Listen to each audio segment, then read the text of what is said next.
what's up? It's your girl Bondy Blue and I am back for another Black Ink Crew review. All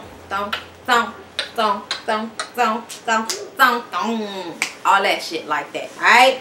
So let's just get right into my notes, shall we? Okay.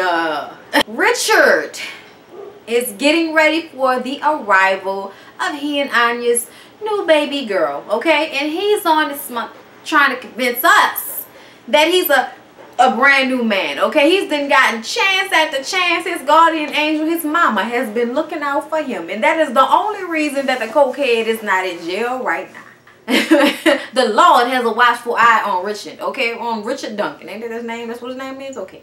And that's all well and good, bro. Like, I'm glad you keep getting chance after chance that VH1 and the production crew from Black Ink Crew have been giving you, okay? Like, I understand that, but I'm not about to get my hopes up and get into these sentimental moments and get into my feelings and be happy for you and Anya and your baby and all of that shit, and, you know, really hope that you're gonna do better and believe what you know, what you say when you say. I'm not gonna do all of that with you, Richard, because you're gonna let me down like you've done time and time again. I'm not like your other baby mamas, motherfucker. I don't have to forgive you, okay? Like, my feelings have been hurt by the whole situation. Nigga, how many seasons do we need to be, you know, praying, hoping that your ass don't go to jail for the sake of these kids, okay? And then you get mad at Teddy and Sky because they're telling you that your ass need to get paternity testing as though you tested Achilles and he's proven to not be your son from what you say. And Kathy says she got a test too and the baby is his, okay? That's what she said. And I looked at that baby and that baby do look like him, okay? Or a nigga that look like him, okay? Like, it's a possibility, okay? All I'm saying is I'll wait for the episode for us to delve deeply into that situation, but I digress. Since you do have a child that you do believe is not yours and you have not married or really wifed most of these chicks like you say, and what I mean is not on their part, on your part, okay? Like, you cheating on them, so you think that, oh, they ain't cheating on me. No, nigga, just because you cheating on a good woman, that will make her go and cheat on you, okay? And then she'll pop up pregnant and never tell you that the baby not yours. You know why? Because you cheated on him. And women are conniving. Sometimes it happens, okay? I know somebody who done some shit. I'm not saying that this is the situation like that, but I think he's stupid sitting up there getting mad at them for not testing those kids when you know you need to be testing them damn kids, okay? Like, I ain't gonna lie. If Lyric ever asked me for a paternity test, I'm gonna punch him in the nuts. Because, nigga, where have I been? Who have I been with? When? When were we not together? Give me a date. Okay, nigga know where I been at, okay? Y'all on the other hand, I don't know what the fuck y'all doing because y'all damn sure don't know where he been, but y'all cool with that. That conversation, they start talking about Sky. Like, bitch, how you gonna talk when you dating a nigga that just got out of jail? And then Sky like, bitch, how you gonna be talking about me and you fucking Donna? And Donna standing like finally said something. Donna finally low-key said, bitch, I'm about to punch you. Why you talking about me? You know you a hoe too. And, you know, I'm like, bitch, you used to be queen of the mixies, Sky. Let's calm down, okay? You used to be queen of the mixies. Why we gotta be throwing Donna out there like that, okay? If she want to be a scuttlebutt skis, you know what I'm saying, letting everybody hit it loose booty type bitch, then you go ahead and let her do that because ain't nobody stopping your flow now. Oh, we Sky. We love you anyway, bitch, so stop doing that.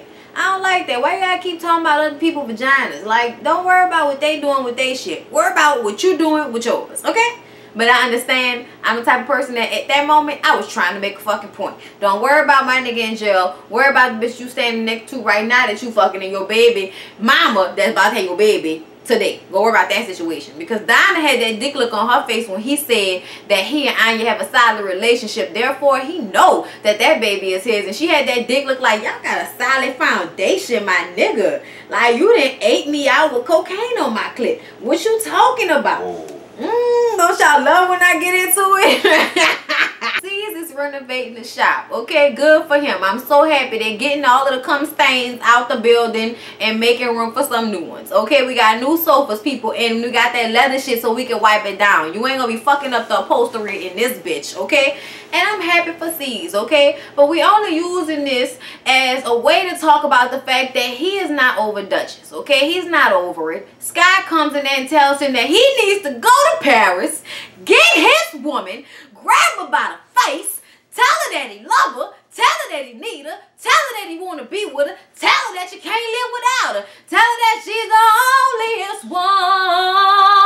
one. He all feelings about Duchess, and he realized that them regaining their friendship has made him realize that he wants her to be in his life for real, okay? Nigga got love for the Dutch, okay? And we ain't talking about the paper. So Sky ended up not being able to go to Paris because her ass owes the government $100,000, okay? And I don't know how the fuck you owe the government $100,000 and expect to get, I don't understand how the government expect to get that money. I don't understand how they expect that, okay? So what happened was she was doing some hood rat shit, slicing people's cards and shit, you know, credit fraud, that type of shit.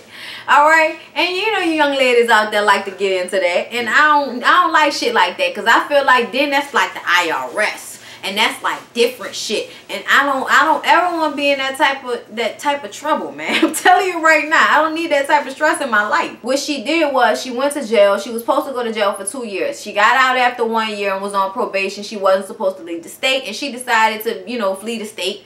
So for like 7 years she was on the run, and by being on the run, you owe the people $100,000 because you left. And I'm like, oh, all right. So I know never to run if that happened to me, because I don't want nobody no money if I do run. You know what I'm saying? Like, the point of running is to get away. And you can't never really get away when you owe the government money. Like, there's no way. There's no way. Because look, you can't even leave the motherfucking country to get away. So when Kwani and Duchess get to Paris, she's sick. She's sick now, okay? She not feeling well. Sleep the whole first day. The second day, Kwani, you know, going there to check on her, real sweet. She tells Kwani she's sorry. She didn't mean to be sick. Sassy gets there, and Kwani and Sassy go out to explore Paris and get everything that Paris has to offer, okay? Looking fly. All right, bitch. Thank you. And then Duchess gets her little ass up out the bed and goes to Le Rouge, I think it's called. It's a tattoo place in Paris, and she's going to tattoo the tattoo owner, and I think vice versa, whatever. And I thought this was really cool, and I thought this was awesome, an awesome opportunity for Duchess. And if I was her, I would have been so excited to go. Therefore, if I knew this was a big deal for me and I didn't want somebody to come, I would have told them, hey bitch, you can't come. You know what I'm saying? That would have been me. But that's not what she did, okay? What she did was wanted to do sneak shit and say she's sick so that she can go to the tattoo parlor without having to bring Kwani and Sassy. Now, I understand you being in your feelings about Sassy because you feel like you extended your hand to her and she didn't reach back. Even though I agree with Sassy. The last time you apologized to her, it was not sincere. And I'm going to tell you why it wasn't sincere. Because you never admit that you did something. Everything is always, I'm sorry that this happened, but still saying that you didn't do anything. Still saying that you didn't start the rumor and that you just asked about it. It wasn't a rumor, you started. Bullshit. Ted never said that shit. We saw it. He never said that shit. And we also saw you in your confessional saying that you were going to keep saying the shit because you wanted to piss Sassy off. Like, so I don't understand why you continue to act like you didn't do it. They never fucked around, okay? And you put that out there because you was mad at Sassy. Now, I think you was mad at Sassy because when all of that shit went down with Puma, she was on Puma's side and not on your side.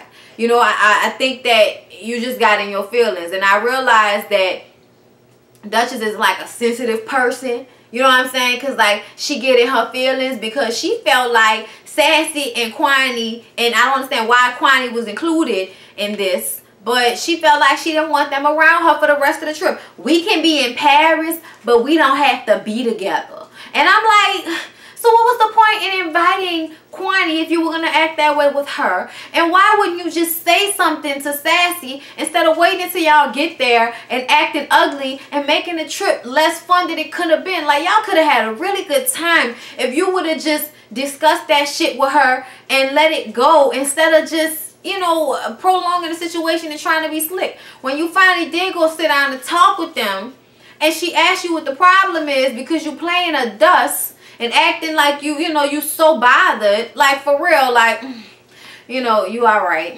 whatever, bitch. So Sassy brings up the fact that, you know, it was her that was done something wrong to with the whole Teddy situation. And she's like, oh, so no, now we gonna talk about it. So Sassy couldn't even get her fucking sentence out before she interrupted her. Okay, no, now let's talk about it. And now she gonna tell her about how that was something he made up and what did she have to gain from that lie.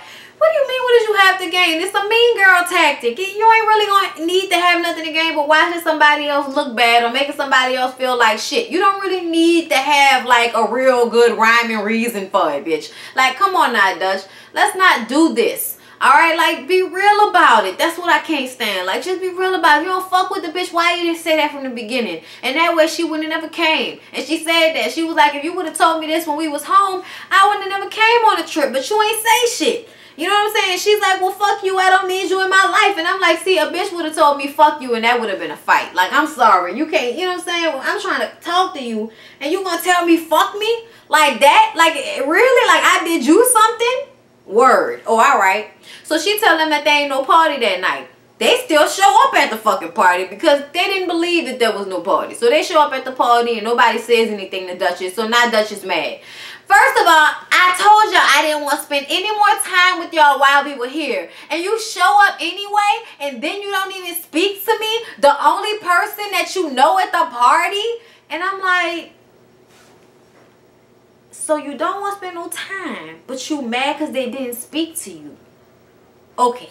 So then they start to go look for her eventually. After the tattoo, you know, the lady who owns the tattoo parlor, she shows them around and talks to them. And she seems to like them a lot. And she said she was glad that they came. So it wasn't like they just popped up and, you know, they was just standing there by themselves. No, they was interacting with people too. I'm sure the people that saw the show and saw Duchess have seen Sassy. You know what I'm saying? Or seen Kwani before and know who they are as well. But anyway, so she go walk off when they get there. And they go looking for her. And she's like, I don't want to talk. I just need time to myself. Because it's simply about respect. I asked for respect. And it's like, bitch, respect what you talking about. Now you know that this girl is on this trip because y'all are on a reality show.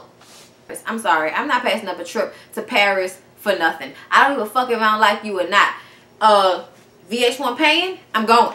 Okay? Like, and y'all know this was a type of situation like that.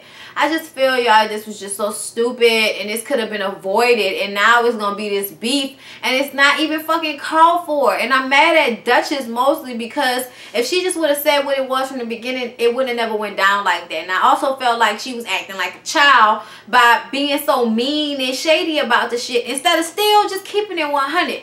Now, Sassy, if I was you, I ain't gonna lie, still would have went to Paris. But at the same time, I feel like you was relishing, like, making her feel bad on the slick. I ain't gonna lie. You on the baby. Like, I ain't gonna lie. I would have been kind of doing that shit too. But I would have been relishing in the fact that that bitch was upset after she done got mad for no damn reason. Oh, you mad, bitch? I'm glad you mad. Stupid ass. And for everybody that keeps saying, you know, Sassy invited herself, y'all know this is a reality show. And whenever somebody goes on a trip, you got to send somebody they don't like so that there's something that happens when they go out of town. It can't just be a fun trip. The fuck? Nobody wants to watch that shit. Also, something I saw in the extras, Puma met with Denise. That's Kwani's mama. And y'all know they do not get along. They got into a real bad altercation at the wedding. And it's just, it wasn't good. But now Denise wants to put that aside because she's noticed that Kwani's lost a lot of weight. And she doesn't think it's exactly the healthy weight. And, you know, by stress. She thinks she's been stressing a lot lately. And, you know, she just wants to do what's best for her daughter. And she tells him that she's going to step back and let him do what he thinks is right as a husband. But he has to do something. He can't just sit back. And I think that's his thing of thinking that she has to fix whatever is wrong with her. Because she's not really communicating with him. But it's because she doesn't even know what the problem is. She doesn't know what she wants. So she doesn't know what to tell him to do.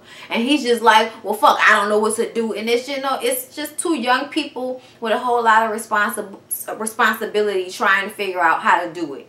You know, and she feels like she's not, you know, working or doing whatever she wants to do work-wise. And he's always gone and leaving her with the baby. And she's stressed out, you know. She just came back from Florida and now she's going to be leaving again. But I'm glad that the mama, you know, when she went to Paris. But anyway, I'm glad the mom stepped in and said something and made peace with Puma because it's just not worth it, you know, to have that type of animosity for no fucking real reason. Like, comment, and subscribe, you guys. I love you. Thanks you for watching, and I'll see you on my next review. Care about you?